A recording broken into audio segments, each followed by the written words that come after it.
Hafa day, everyone. Welcome to Weekend Edition. Guahusi Isaiah Uggan, and thanks for tuning in.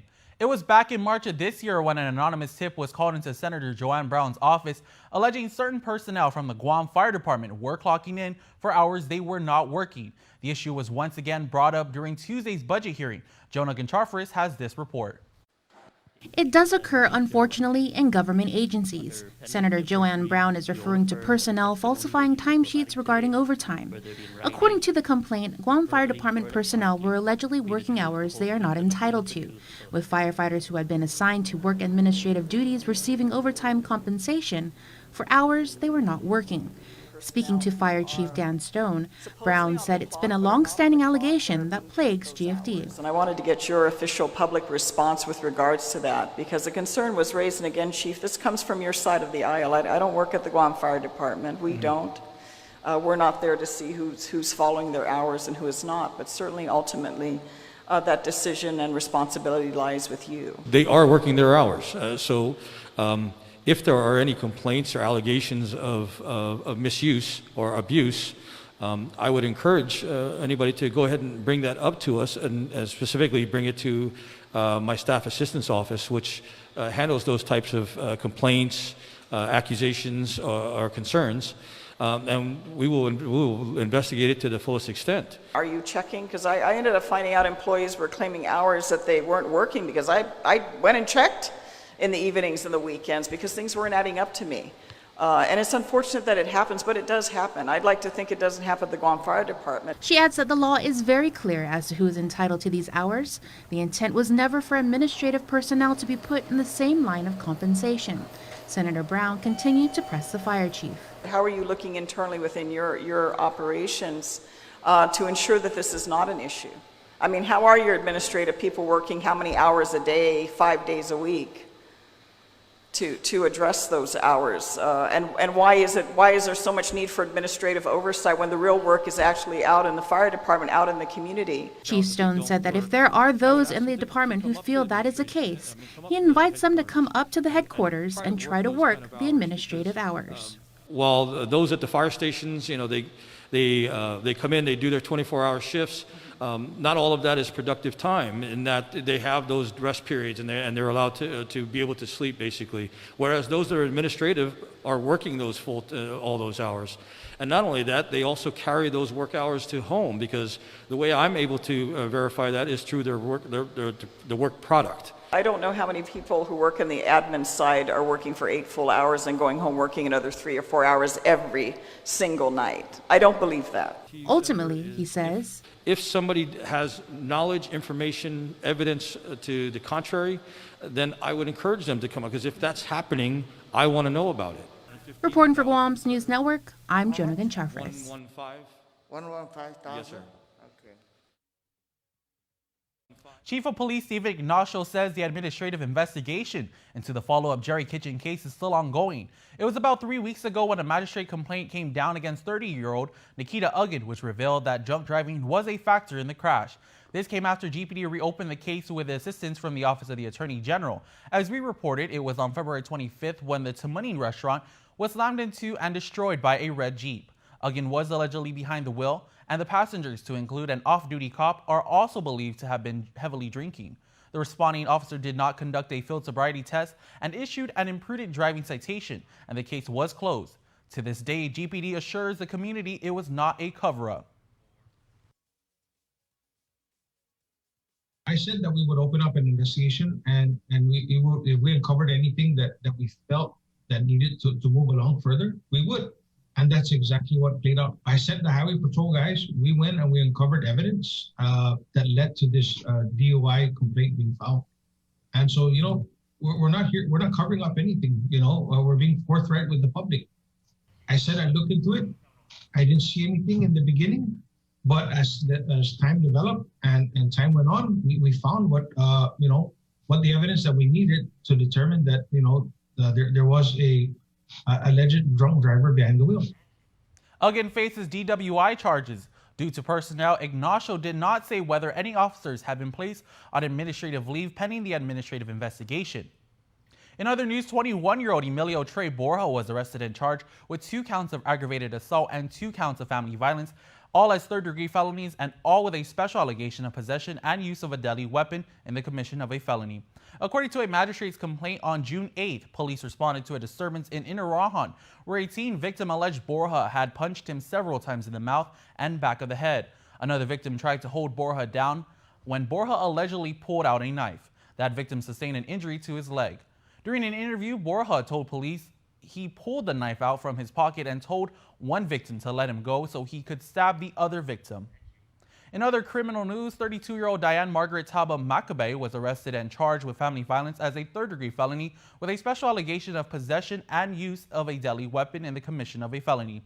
According to court documents, on June 7th, police responded to a complaint in Ipan where Maccabee was threatening to hurt herself. The victim allegedly Maccabee picked up a knife and held it to her neck. As the victim walked toward Maccabee, she allegedly raised the knife above her head, gesturing as if she was going to stab him. Maccabee then allegedly went into her car where she tapped on her steering wheel with a knife before getting out to yell at the victim. A recently proposed rule by the National Marine Fisheries Service seeks to designate coral critical habitats. This may sound fascinating for those who seek to protect natural resources, but as Tyler Matanani breaks down, there's much more to it.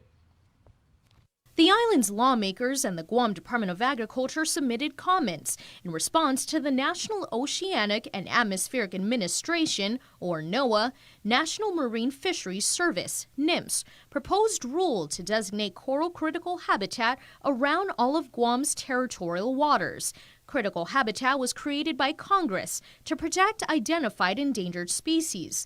However, as DOAG Director Chelsea Muñoz-Brett explains, NIMS didn't predict coral would end up on that list. 15 of those species were actually listed. 7 of them were found in American Samoa's waters, Guam's waters, and Sinamai's waters. Altogether, the 7 only make up 2% of the worldwide endangered species population, and only 3 endangered species are found in Guam's waters. NIMS was later sued by a larger nonprofit organization for failing to designate critical coral habitats. Brett explained that as a result of that lawsuit, they kind of, quote, jumped the gun on doing it for Guam, the Sinamai, and America Samoa. They said all of the military jurisdictions are excluded or exempted from this designation, and everywhere else was painted in purple. Meaning all of Guam's territorial waters outside of Navy and Anderson Air Force Base would be considered coral critical habitat. This means that any federal agency or federally funded project that would be working in an area deemed as critical coral habitat would be required to go through a permitting process through NIMS. Additionally, when NIMS designated these coral habitats, they didn't consult any of the state agencies. It took all of us by surprise. They announced it during one of our Westpac fisheries meetings. And they posted or published the notice in the Federal Register like the day after Thanksgiving, when most people are on vacation. They weren't even going to have public hearings, and it was only when we requested that they do that they had 2 virtual public hearings, one for Guam and Sinamai, and then one for American Samoa. Governor Lou Leon Guerrero, senators, and the DOAG each called out NIMS for using what they termed, quote, not the best available science in proposing the designation. With respect to Guam, NIMS used 1 or 2 personal communications as part of their facts for establishing critical habitat. A researcher saying that he was doing coral monitoring and he thought he might have seen these coral out in Guam's waters. But then he said he wasn't completely sure because they look like a lot of other coral. There are over 400 species of coral in Guam's waters, many of which look extremely similar, and the only way to differentiate is by genetic testing. NIMS, however, did not genetically test any of Guam's coral. Guam, Sinamai, and America Samoa are now awaiting the final decision from NOAA NIMS. Reporting for Guam's News Network, I'm Tyler Matanani. Stay tuned. Next on Weekend Edition, we have our Profiles in Pride feature, and still to come, Dave Delgado with sports. Keep it here. Half a day. As we look ahead to a brighter tomorrow, Matson's commitment to Guam and Micronesia remains stronger than ever.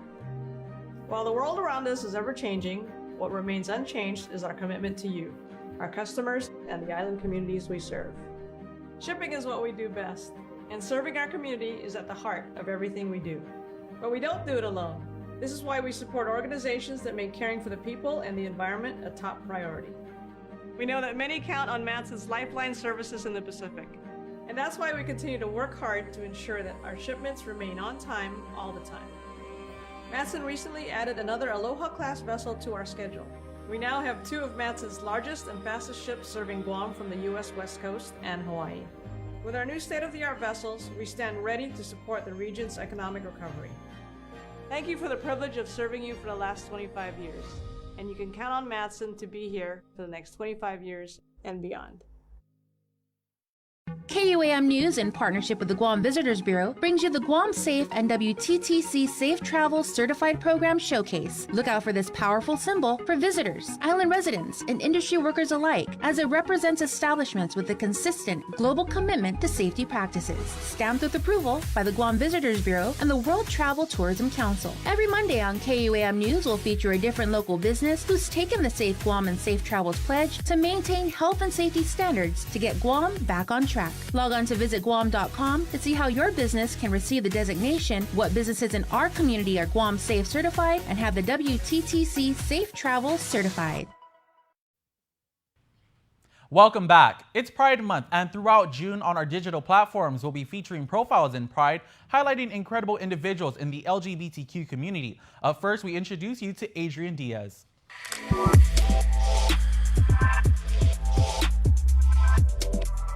I am Adrian Diaz. I'm from the beautiful village of Santa Rita. I was born in Hawaii. My mom is from Saipan, my dad's from Guam, so I'm kind of like from Cocos Island / Manikaha. I started as a floral designer, maybe like as a profession, but then I don't know, through the years I kind of got interested in like carpentry, electrical, with absolutely no educational background, just, you know, kind of backyard messing with things. Being as creative as possible with the little that you have in Guam. I've done work for to Monsan's, to Matson, to the Train City for, you know, the Friars, to the list just goes on. And, you know, pretty much people will call me for different things, and it's actually kind of exciting when they put like a challenge in front of you, you know, to build like a fountain or build whatever comes to mind, you know. Half the time it's something that I've never done in my life, but, you know, I'm always willing to give it a try. I think the one misconception, the one first and foremost misconception is that it's a choice, you know?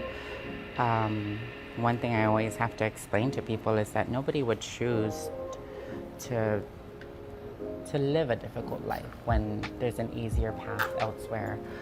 The only difference is our mishap, or, you know, whatever you want to call it, made our lives a little bit more fabulous and more sparkly and fragranty. And is there things that the island needs to change to adapt to us? No, I think that there's a lot of things that we as the LGBT community can do to better the island. I mean, one perfect prime example is our lieutenant governor being gay. You know, it's not so much how the island can change for you, but how we can change for the island, and how we as a community can do better things for our island so that later on in the future it's better for the people. And I think that Joshua is doing an amazing job. Like, I'm so proud to go by and like Adelup and just see all the gay flags up in the legislature. I mean, gosh, if you went back even 10 years, you know, like that's so unheard of. The second sex change in the world came from Guam, so that has to say a lot. Henrietta Butler, yeah. Henrietta Butler was a pioneer in that world. She donated her body to science and had gender reassignment in San Francisco. So our island has been very accepting for a very long time. The only difference today is that it's not shameful. The bars are not underground, you know, and people do go to the shows and support the girls. Oh my gosh, Crimsonia, first of all, like Crimsonia, everyone knows Crimsonia. You know, she was my tranny mother. She's the one who literally like took me down and was like, Nenny, you're getting your hormone shots, you know, blah, blah, blah, blah, blah, and things like that. You know, just giving us, myself and a bunch of my other sisters, you know, the knowledge that sadly in other countries, they don't help each other, you know? So Crimsonia, Charlene, Auntie Jody, I mean, God, the list goes on and on and on. Honestly, I think it's the fact that our community is very, very involved in the church. I think that is one huge reason why they're accepting of it. You know, you can say what you want about, you know, such and such and such, but when they show up to church and they're, you know, decorating this or doing the carousel or, you know, lighting up whatever, Father comes in and just says, thank you, you know, and I mean, I don't want to say that they turned a blind eye, but, you know, from a song, right? It's, in my opinion, more so than finding yourself or your sexuality, you need to find the person within you, you know, you have to love that person within you, no matter who is around you and who loves you. You have to love you first and foremost. And secondly, like, if, you know, any word of advice I would give is find yourself a great, like, support system, you know what I mean? It might not be your family, and it might not be, you know, your coworkers, and it might be a complete stranger that just looks at you and sees right through your sexual orientation, but sees you as a person, and surround yourself with people like that. Surround yourself with people who, you know, they don't necessarily have to love you, but they have to not accept you, just see you. You know what I mean? See you for what you are, for all of your flaws. And that's not just for, you know, that's not just for the LGBT community, but there's people out there that are emo, you know, and I mean, gosh, like here in Guam, it's such a small community of people who are into anime or whatever the case may be. You know, it doesn't change the person that you are. Your parents raised you to be a certain type of person, but the things that you enjoy in life doesn't change your outlook, you know? Hafaday, I'm Adrian Diaz, and I'm proud to be from Guam, proud to be transgender, proud to be Chamorro. Biba, Guahan, and Biba Pride. Thanks again to Fakai for having us here, and my two lovely assistants, Zoe and Audrey. And you can catch me on Instagram, Vegas Honey. See you then. Coming up, local sports roundup. Keep it here.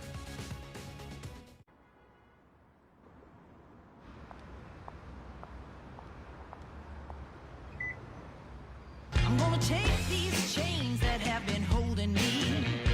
Today's the day I'm breaking free. I'm gonna walk away, live to fight another day. Step aside, world, there ain't no stopping me. I'm gonna stand, I'm gonna win. I won't give up and I won't give in. The higher I can climb, the more this life is mine.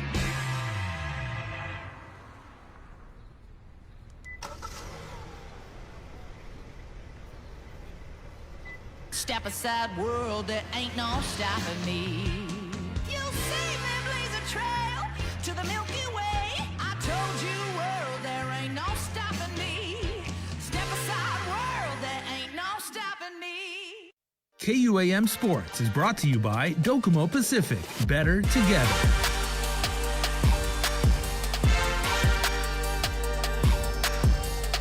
Guam's Irie Fitzgerald will be representing Guam in the Toyota USA National Surfing Championships at Trestles Beach in California, June 19th through the 20th. The event is universally regarded as the highest level of competition for junior surfers in the U.S. Trestles is probably one of the best waves in California, in my perspective, for like competitive and like shortboarding waves. It's a split peak, so it breaks both directions. It'll break in the middle and go both ways, and it's a really long wave, and it can be like as good as a wave pool. That's how amazing it is there. And it's pretty much like a breeding ground for professional surfers. That's how great that wave is. Most of the girls in the competition compete in junior pro events and QS 1000 events. Saying that I was selected to be in the USA Championships is already a big deal, and me competing against girls that are in a higher level will definitely get my name out. And it just goes to show that I feel that they can, wise organizations saw that I progressed in my surfing, and hopefully I can show people over by the competition how well I can surf. Guam's Little League Baseball Stars ended their season with an all-star game held at the Guerrero Field. 5 teams made up this year's season, with players from each team split into 2 all-star teams. The all-star weekend was played in a 3-game series, thanks to the coaches, parents, and volunteers who all gave their time to help with this year's league. A lot of anticipation in the beginning. The kids were anxious to play. Everyone was anxious to come out. So, of course, with the COVID, we had to get authorization for playoffs. In addition to whatever plan they had for us, we also had to check with Little League International for their mitigation plan. So if you looked out in the field, you have the umpire behind the pitcher. So no umpire behind the catcher. Let's check out highlights now from the McDonald's All-Island game from the FD Phoenix Center.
Frank the Crank Camacho was scheduled to fight Matt Frivola at UFC 263 this weekend. Camacho was scratched from the fight card after getting injured in a multiple car crash on the 405 freeway in California. 2 days already after the accident. Man, if anything, the adrenaline has all worn down, and man, I'm like physically, I'm pretty like wrecked. Like no broken bones, head is good, but we got an MRI and just got got like 3 or 4 herniated discs on my neck. Aside from the physical side of the soreness from the accident, dude, I feel mentally, spiritually, and emotionally freaking stoked, man. Like we dodged a huge bullet, you know what I mean? Like I could not be on this freaking Zoom call right now. The time away from his family and money spent for training camp, the banging and beating of his body could have all been taken away in an instant. Crank says coach and cornerman Cookie Alvarez has been there since the beginning. Cookie was there and coached him when he needed him most. He came out to California, and we're going to go to Irvine for one of the biggest fights of my career to corner me and to coach me, when really he came and he coached us for life. You know, like he really coached us through living through life in those split seconds, and felt like the Matrix in there. When we got whacked on the side, our car, we were losing control, and I don't know if it's Cookie because he's seasoned motocross veteran and one of the best from the Marianas, but I just remember boom, losing control and having to steer toward the turn so we wouldn't spin out of control. And he was like, control, crank, stay focused, baby, stay focused. Just really, really blessed, man, to have that guy come at the time that he did and everything, like it really, someone like, the man upstairs was definitely watching over us on Monday. The Ballers Basketball Organization is looking for female players to join their basketball movement. Players of all ages and skill level are welcome to check out the organized scrimmages held at the Guam Sports Complex gym. So we had a group of about 20 to 30 girls that were constantly coming in the first month or two. Then when we started the exhibition, we had a overwhelming amount of people that wanted to join the club so that they can be a part of something that's really it's going to grow to be one of the best, in our eyes, women's basketball club. Games are played on Mondays and Wednesdays at the Harmon Gym. There are currently 13 teams with well over 100+ members registered with the club. We wanted to open it up for any female that's either first-timer, developing, or maybe a mom like Becca who never played in her life. But now she's able to come out on the court and play with her daughters who have graduated from high school. One of the main goals of the club is to promote the game and give female players more reps on the court, bringing all women together regardless of school affiliation for the love of the game. We are all about women empowerment. There's not really many places for ladies to come and play. So we are looking for businesses that are in support of that mission. We do have social media platforms like Instagram, Facebook. We do have a YouTube channel pending.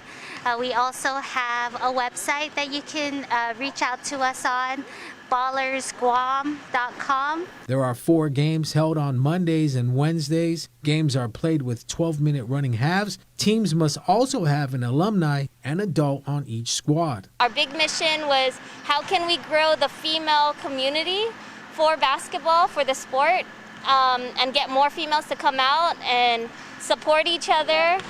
Build better relationships, and just know that as females we can just have fun and strengthen and develop and encourage each other on and off the court. KUAM Sports is brought to you by Docomo Pacific. Better together.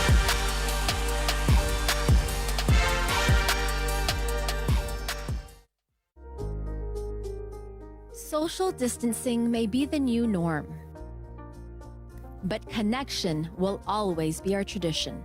Through good times and tough times, we remain connected with you. Masks may be the new fashion, but protection will always be our style. You can always count on us to protect the things that matter the most. Sanitizing may be the new routine, but caring will always be our practice. We care about your loved ones and the things you value the most. And as we welcome our new normal,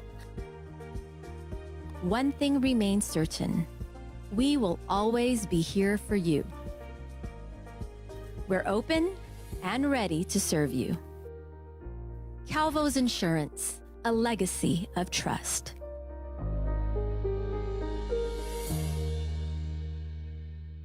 Guam's auto appearance specialist, Elegant Reflections, has been providing the automotive industry with professional detailing and car care products at its highest quality, from complete detailing, full interior detailing, exterior detailing, headlamp restoration, hand washing, seat and carpet shampoo, engine degreasing, undercarriage cleaning, paint sealant, fabric protection, paint oxidation removal, and so much more. Visit us at our new location. Call 646-5555 for an appointment. Elegant Reflections, Guam's auto appearance specialist, over 20 years of experience.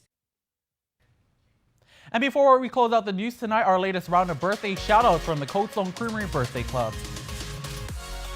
We have a singular birthday recipient this weekend because born on June the 12th.